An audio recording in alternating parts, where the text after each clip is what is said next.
so beautiful. This place gets quite crowded.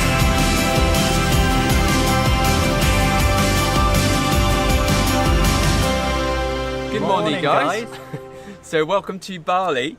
So like we said in the previous video, we're going to spend the next 30 days or so in Bali. And yeah, so we arrived about 4 or 5 days now. We've been here for 4 or 5 days, but we needed to come up with a plan, an idea of exactly what we wanted to do. Because believe it or not, Bali is huge and there's so much to do. So our map is like dots everywhere where we want to go. I'll put a picture of our plan a bit later in the video of what we're actually going to go and try and see. But yeah, so the first few days we spent near Canggu. So we hired a stunning villa, not to ourselves. It was just a 2-bedroom, but we had 1 bedroom in that villa, and it was absolutely gorgeous, wasn't it? It was amazing. It had an outdoor pool. It had like the forest theme around it. The outside like bathroom we had as well. Amazing. We will link some descriptions and the videos and the clips to that kind of stuff. Yeah, because here in Bali they tend to do that, don't they? Yeah, they do outdoor, not everywhere, but like in the nicer sort of places they do outdoor bathrooms. So we had a big bathtub out. It was absolutely gorgeous. Very romantic if you're thinking about going away with your missus or mister. Yesterday we travelled to Ubud. So it was about half an hour on a Grab. We forgot to mention Grab, guys, but here Grab is like the Uber of Southeast Asia, and it works out so much cheaper and so much easier. You pick where you are, you pick where you want to go, and it comes up with a relatively cheap price, doesn't it? And it's a fairly easy, hassle-free way to get around places. It's got everywhere where we wanted to go. It's So now we're in Ubud, and we just spoke to reception, and we also link these places in the description. We'll take a few shots as well so you guys can see what to expect. Again, we're trying to do everything at a very low cost. Our first hotel was £15 a night. We thought we'd treat ourselves to it, and this one worked out about £7-8 for a day, and that's for the whole month. So that worked out roughly about £300 for the whole stay, so which is really good considering the prices back in the UK. So yeah, so we spoke to reception, we hired a scooter. Again, scooters are a little bit of a tip, guys. If your accommodation or your place or your villa where you're staying is providing the service, do try to get some good prices. We ended up paying 700,000 rupees, which works out about £30-40, about $50-60. Again, if you go into town, I've seen the prices skyrocketing, literally about 1-2 million. Always haggle. So if you're going to go down that, they always put the higher prices first, and then you just gradually go down with them. So don't be shy, just do it. Just like, no, I'm not going to pay.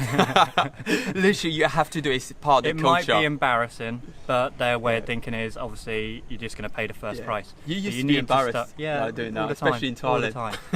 But yeah, you get used to it. Don't expect it in the UK. In the UK, you see a price, you pay for it. But here, it's kind of a haggle situation. Yeah, but you know, it's part of the culture. Everyone does it, so just do it. Haggle the price. The worst going to happen, they're going to say no, move along, go to the next shop. Move on to the next one. There's millions of shops and motorbike shops around in Bali, so yeah, don't worry about it.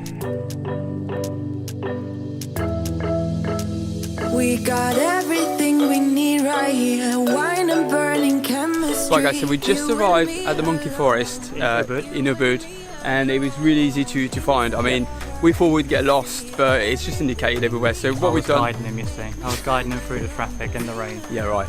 Yeah, because it did start like pouring it down, absolutely chucking it down. So we parked, we got to the reception area, which is massive, like it's really nice. It is really nice. They've also got like a pond around it, and you've got the information desk, and you're obviously where you buy the tickets. Yeah, so and the price of the ticket, I've always about $6, so that's £4. £4, yeah.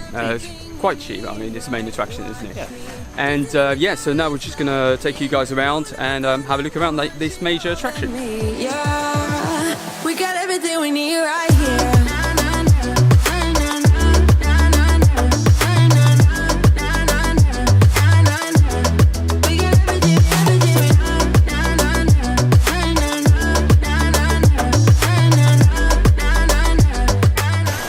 So obviously you're not meant to feed the monkeys, but someone must have just done that.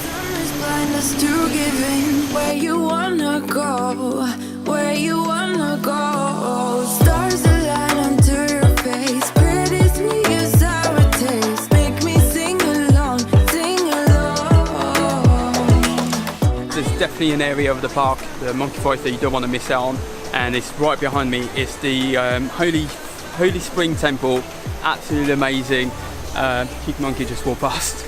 It's so beautiful, and wow, absolutely stunning. We got everything we need, right? Watch me, dancing in the colors, lightning, blowing up a thunder, watch it over me, yeah. So as you can see behind me, guys, this place gets quite crowded, so either come early or late in the afternoon. But behind me, people are actually queuing up to get their shot taken on that beautiful bridge.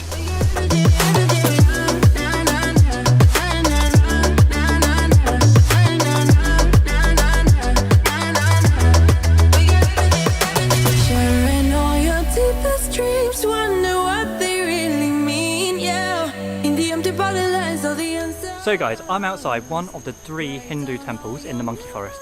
I can't actually pronounce the name, so I'm going to get Seb to help me out with that one because I'm dreadful with names. It's alright, because I've rehearsed this one, so right, I might get it wrong, but it's Pura Dalem Agung. We believe it was built in the 1350s. Yeah, because no one really knows when it was built, but it's around that area.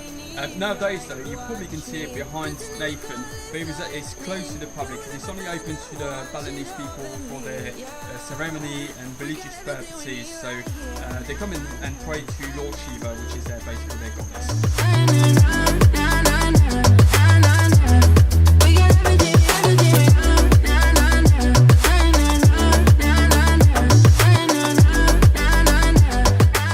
Right guys, we just finished at the monkey forest. Yeah. Which was amazing. If you can't say how we like sweating efficiently, it's very hot. Because basically you're under a canopy of palm trees, and it's like a deep sort of rainforest. Yeah. And the heat just hits you like there's no tomorrow. So yeah, it's really hot. So make sure you don't wear a jacket when you go there. It did rain a little bit, so that did cool us down a little bit, but it's still. Yeah. It was a good experience even. We really enjoyed it, and what I really like about this place is the fact that the animals are not there as an attraction or anything. It's just a natural habitat, and they're not exploiting it anyway.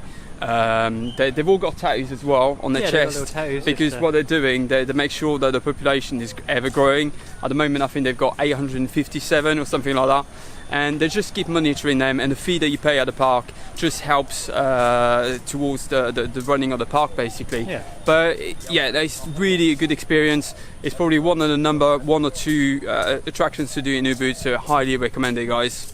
Now we're going to head off to a nice little cafe by the rice paddies just to enjoy the sunset, because it's getting a bit late now, so yeah, I will see you there.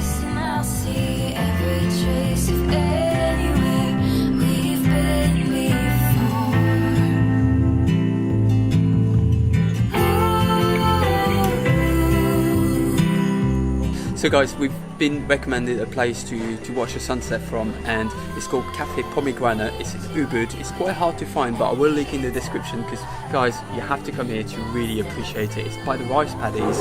You get the most gorgeous sunset there.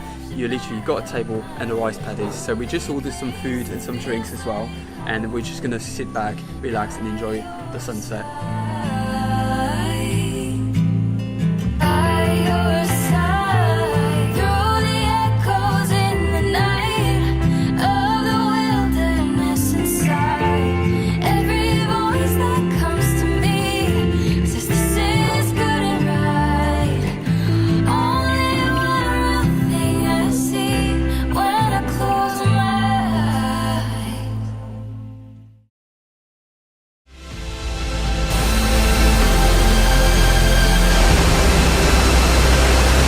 It's wanted the last time sorting. God, it's so early, we're not used to this.